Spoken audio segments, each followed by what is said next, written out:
So we got a wolf trail that comes out right here and up this hill. Right. I don't know if you can see it. I can't see it on the screen, but it might show up later. But they're coming right through here and up there. Now I've already got a snare. I'll show you the whole thing when I'm done, but I've already got a snare just on the other side of that little alder tree right there. I'm going to put another one in right here because their trail forks.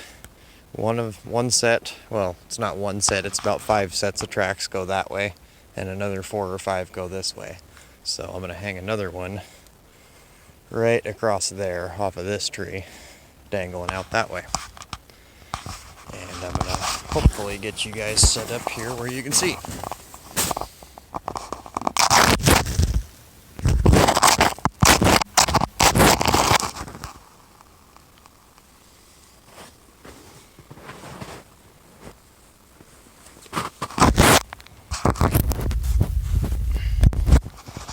Using an old school snare here. I've got to cut the diverters off of it because that's not something that we need to do anymore.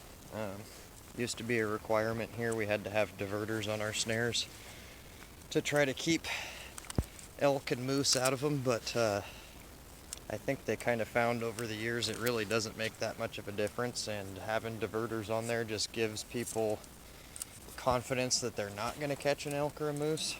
So if anything, the diverters actually probably caused more elk and moose to get snared, because guys were setting them in trails where they ought not to have been, thinking, oh, well, it's got diverters on there, so I'm not going to catch an elk or a moose, but they'd just duck right underneath them wires and poke their head through the snare, and then you've got an elk or a moose. So the best way is just to not set on trails where you think you're going to catch deer, elk, or moose. And that seems to work pretty good. So I'm just going to get them cut off because this snare is old as the hills and it's got diverters on it. There we go. Just a couple of extra pieces of 11 gauge wire.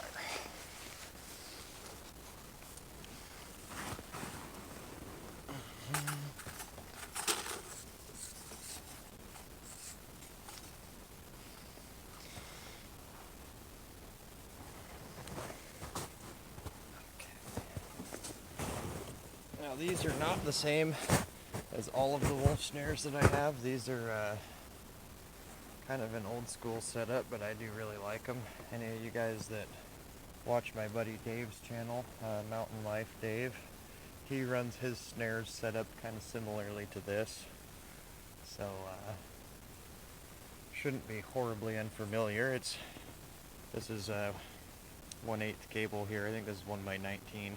It's a deer stop right there, and then this is 9 gauge wire that's just ferruled off to it, and then this used to be where the diverter was. There was a piece of 11 gauge wire right here, and then you bend that out this way and bend it out that way, and the theory was that if a deer, well, not so much deer, but elk or moose, if they were coming through your trail, then they should in theory push the snare out of the way with their nose on the diverter, but it didn't always pan out that way, I don't think.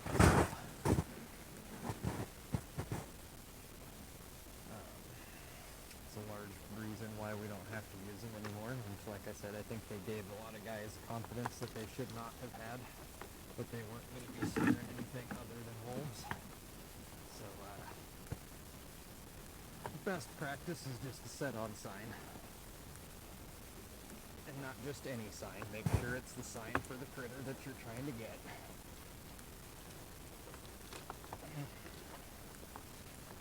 This one's got a little bit too much wire on it, but I really didn't know any better when I made these. So.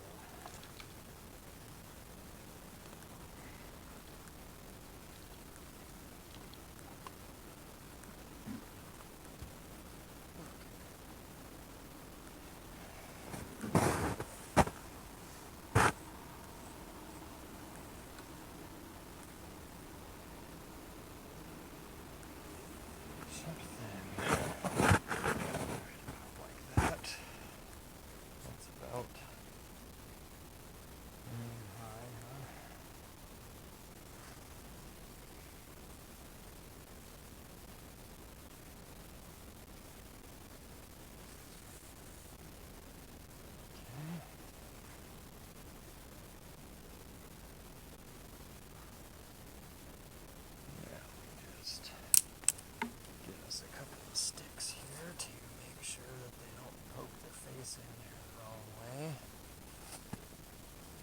push it out of the way.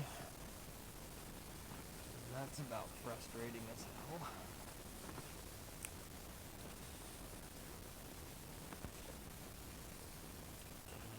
Lift the chains up.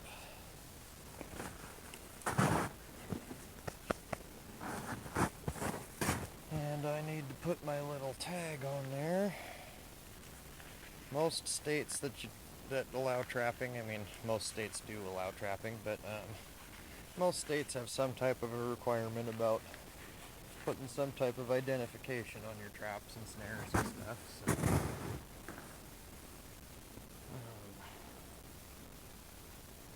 you just got to put these little metal tags on there and kind of wrap them around, and that way, if you were to catch Karen's dog or whatever, then the state knows who they need to call.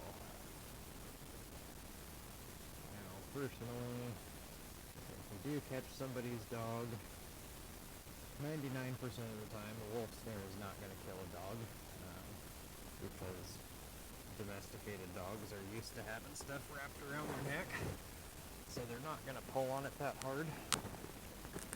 Whereas a wolf is not used to having stuff around his neck, so he's going to tug and tug and tug and tug until he goes to sleep. But domesticated dogs don't really do that. They're used to having stuff tied around their neck, so when it comes tight, they just quit pulling. And I'm way the hell out in the middle of nowhere, so I know I'm not catching Karen's dog today or tomorrow or any other day, but always good to have that stuff on there. You never know. And, of course, we're legally obligated to. Now, where did I...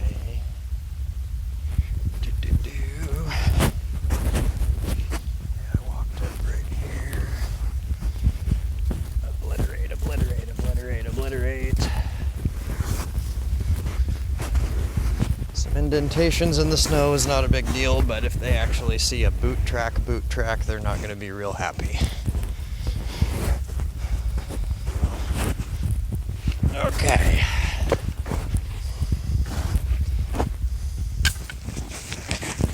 Yep, so that's how we hang wolf snares. One right there. And one right next to it. Right there and right there. So, and we got a whole bunch more on the other side of the water, but I already showed you that. So anyhow, I'm gonna gather up some of my stuff and get moving out of here.